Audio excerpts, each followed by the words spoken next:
Welcome to a That's Nola Baby special report, breaking the news. I'm your host, Andy Ledford, and today we ask the question, what it do and who be doing it? Stick around and we'll find out. Nui the Nutria from Lakeview has agreed to an all-out cage match against the Rougarou in the first ever Bayou Brawl. Word on the street is my cousin across the river is making jambalaya in the parking lot of the Walmart so that their baseball team can make it to South Haven for the World Series. I'd check it out by the end of the day just to make sure you get yourself a plate.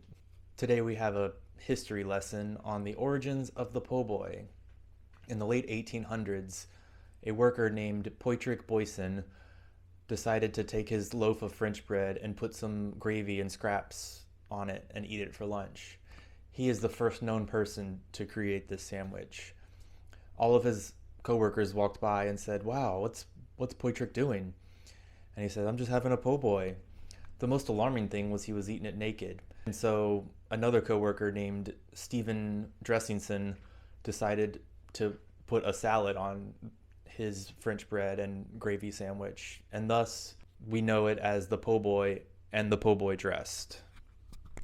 Hurricane season is in full form, and the first named storm that caused us some concern was Hurricane Brett. We thought it was going to be a thing.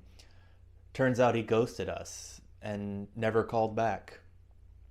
That's okay, there's plenty of other storms in the sea, but if he calls, we'll totally not answer.